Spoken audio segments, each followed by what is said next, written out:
Senator Coco may tampo sa mga Duterte. So never mind na lumalabas Marcos na rin, ang importante to prevent another Duterte administration. And I don't blame those who think that extrajudicial killing is a essential part of any Duterte administration. I don't take that against you. Yan yung paniniwala nyo. Iba paniniwala namin, iba tingin namin sa drug war, iba tingin nyo. But my point is this. In the same way that oligarchs, communism, and the economic crisis was used to lose our democracy, malayo na malapit na yung panahon na we're losing our democracy because of an economic crisis which is here, because of fear of another Duterte administration, and then because of the flood control na sobrang daming tatamaan sa ating lipunan. So the moment of truth is coming, and I use it literally, the moment of truth. Ang issue ngayon, katotohanan. Democracy is also an issue, but the issue is truth.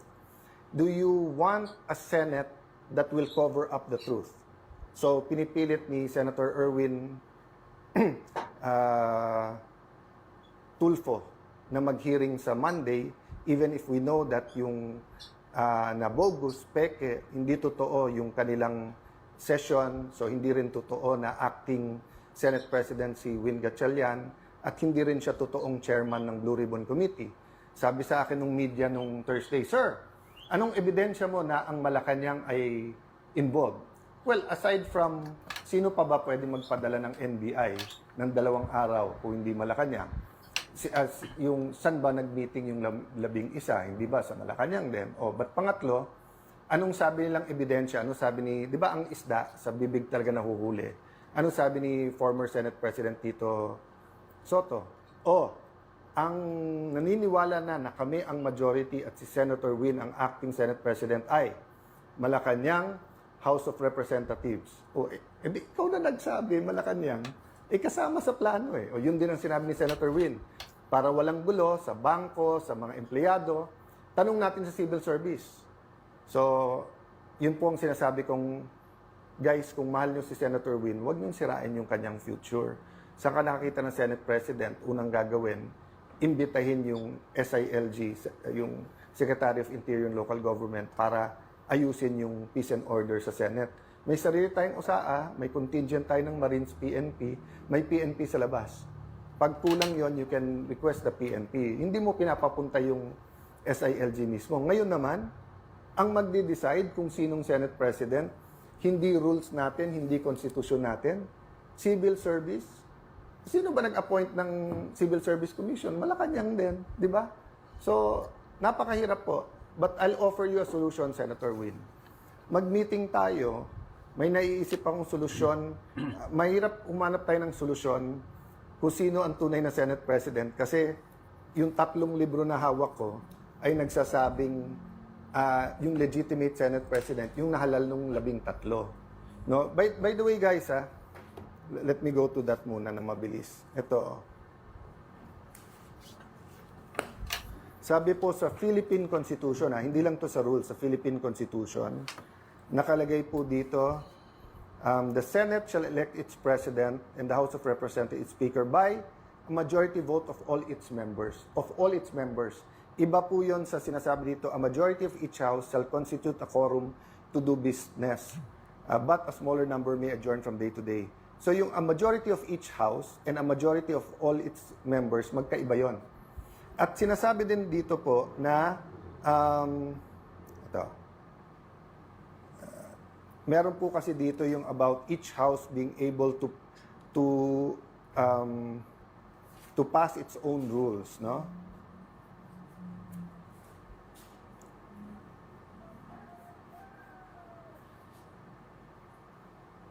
Each house may determine the rules of its proceedings.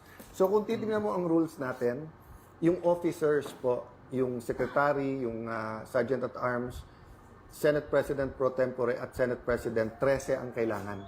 Kasi all members. So, ang Constitution ay nagbibigay ng power sa rules at sinasabi po dito sa dalawa na kailangan 13. So kung walang 13, hindi kayo tunay.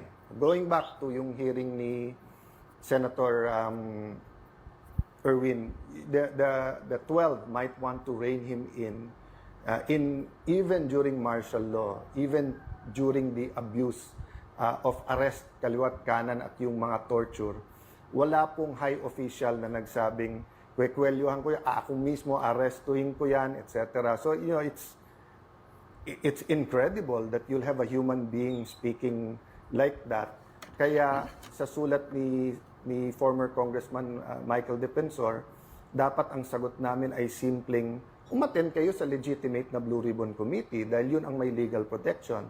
Pero siguro idadagdag ko dun sa sulat na yung ganun mental state ng isang senator tapos siya ang magiging chairman, walang makakapag-guarantee ng inyong safety doon. At tandaan nyo po, tapos na po tayo doon sa 18 Marines. Kung gusto nila ipatawag ulit under Senator Marcoleta, pwede mag-attend sila Senator Win. Pero nandun pa tayo sa 2 o 3 witnesses na ang bibigat at may mga dokumento at talagang mayayanig yung ating bansa. Kaya po nagkakaroon ng ganito.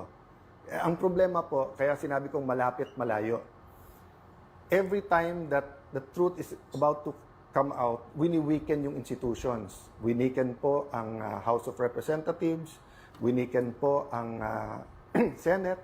Sabi ni Senator Lacson, sirang-sira ng Senado. Ikaw naman sumira sa Senado through false testimony witness using the Blue Ribbon laban sa ating mga kasama. So, etong mga kaganapan ng May 11-13, Malacanang ang may control dyan sa NBI, hindi sa amin. Tapos iwa-whitewash nyo pa para sabihin wala ang mga NBI sa loob ng Senado. So, tama yung sinabi ni Senator Gringo. Pag armado ka at dapat nandun ka, wala ka doon at nandun ka, bakit papagalitan mo yung reaksyon? So, he was talking about yung mga panahon ng kudeta. So, kung may mga sundalo sa labas ng Malacanang, natural na magwa-warning shot ang mga taga-Malacanang, paalisin ka. So, ginulpi na nila ang isang taga-OSAA, hinabol nila ang isang senador sa loob ng Senado. So natural, nung pinaligiran nila ang Senado at they crossed over from GSIS into the Senate na naka-full battle gear, natural na magkakaroon ng warning shot. And then ang sisisihin kami, hindi yung nanggugulo. So the point is, these hearings, you had your chance to have hearings. Ilang buwan naman kayo na hindi nag-hearing. Di ba? So, siguro, ang haba na ng sinabi ko, my point is, mga kababayan, who are we as Filipinos? So, I had to think about my role. Komportable ako sa pagso-soul search ko, sa role ko po in transforming the nation, sa role ko po bilang isang Kristiyanong may pinaglalaban. Komportable po ako, quiet life with family, building our city. Pero nung tinawag ako, step up, be with the senators, be our leader, I had to say yes. Kasi yun yung role na binibigay sa akin. I knew I wouldn't enjoy the perks. I knew na baka kasuhan muna, kulong, intimidate, offer. But kailangan ko lakas ang loob ko I have to put my whole faith in God. Today, day by day lang ako nabubuhay. Day by day, Lord, anong pinapagawa mo sa akin? So, dun sa mga nagpe-pray for us, pati mga nag-open letter, I don't get offended. Tama yung sinabi nyo. Ang prayer ko should be, Lord, saan mo ako gusto at anong dapat kong gawin? So, I'll stop there, but you also have to ask yourself that question. Whether you're a doctor, you're a lawyer, you're a soldier, wala kang trabaho, barangay tanod, anong role mo? Definitely to pray. Pero ano sa pagkikilos? Pagpo-post, pagpro-protesta, pagpapanood kung ano nangyayari, let your voice be heard.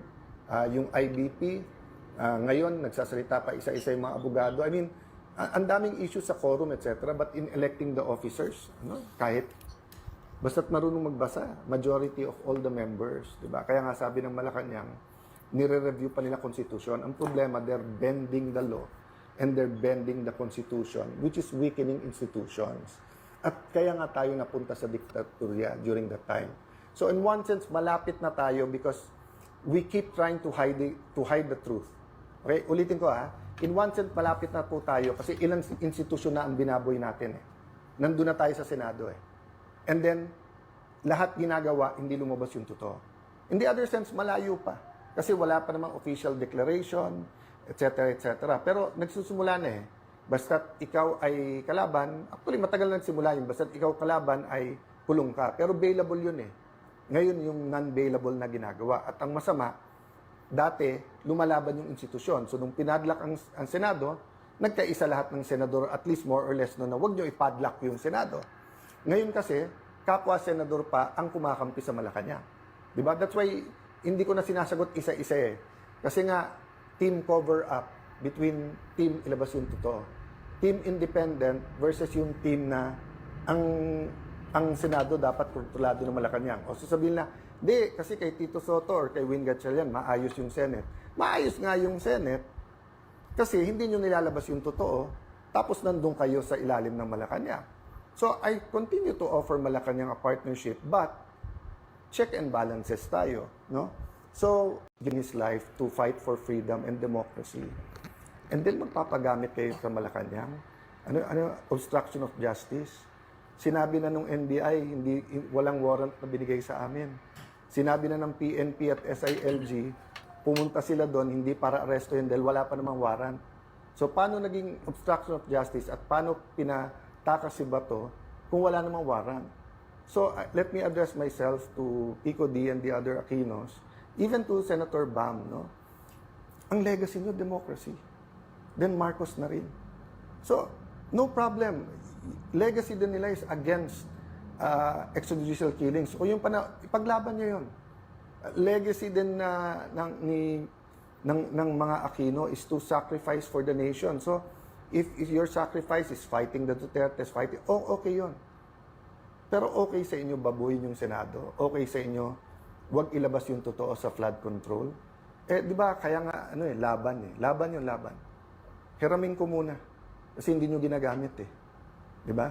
So, alam nyo naman, di ba, sa aktivista, ganyan, sa Duterte, ganyan, kailangan neutral ako eh, dahil senator judge din ako, ako pa magpre-preside ng impeachment. Pero pera muna nung laban. Kasi paano pag wala nang lumaban para sa Pilipinas? Paano kung Marcos na rin? So mga kababayan, let me end this way. Kung comfort lang po, sumang-ayon na po ako sa administrasyon. My life will be totally much easier, but I couldn't live with myself. Why? Life without a purpose is not living. Diba? You all have to consult your maker. Is this the kind of world that the Philippine Constitution wants? Is this the kind of world that the Bible tells us, the kind of Philippines we want? Diba? So, you might not like me. You might not agree with my politics. I'm not perfect. Some of you might not even trust me. And if I'm wrong, then tama feelings nyo. But what if I'm right? How many of us didn't listen to the science in 1970s? And what happened for 20 years? So what if I'm wrong now? You don't have to like me. My stay as Senate President is limited. But every day that I'm here, laban po tayo. So, hindi natin kalaban ang Malacanang. Pero kalaban natin kasinungalingan, kalaban natin yung nagpupunit ng pahina ng konstitusyon. So mga kababayan, tonight, tomorrow, let's say a prayer, but let's ask ourselves, who are we? Anong identity natin? Paano natin maitutuloy yung laban? Hindi pwedeng everyday may bagong issue na lang. Issue May 11, habulin si Bato. Issue May 13, NBI attack the Senate or hindi. Issue ng walkout, 12 kayo, okay. Nung kami hindi dumating, 12 kayo, okay. Tapos, para hindi mapag-usapan yung testimony ng 18 Marines, magme-meltdown, magbabalistik si Erwin Tulfo. Tapos, para yun ang news. Tapos bukas, tatakutin lahat ng mga empleyado ng Senado na bibit-bitin, kakasuhan. Ulitin ko yung sinabi ko sa media, lahat ng kapangyarihan nasa kanila. Ang nasa aming katotohanan. But despite that, I'm willing to tonight and tomorrow, we'll be thinking of a way. Paano po hindi maipit ang mga empleyado? Paano po na yung mga bangko masunod ng tama?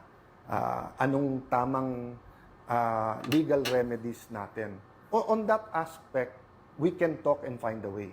Pero when it comes to truth, ibabalik ko ngayon sa majority yon. You really believe what you're preaching about the flood control? You really believe na after putting to jail some to get the quorum, they won't put more in jail to get... Gagawin kasi 18 na lang ang senador para 12 convicted na. At pagkatapos nun, manipulate na naman yung numero at saka yung konstitusyon para palitan yung konstitusyon. Again, if I'm wrong, then baliwalain nyo lahat ng sinabi ko. I'm just one other politician telling you garbage.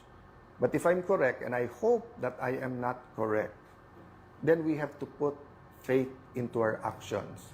Kailangan natin lumaban at kailangan natin humanap ng paraan para ipakita na hindi tayo papayag na muli pong ikulong ang ating demokrasya, na muling nakawin ang freedom ng bawat Pilipino.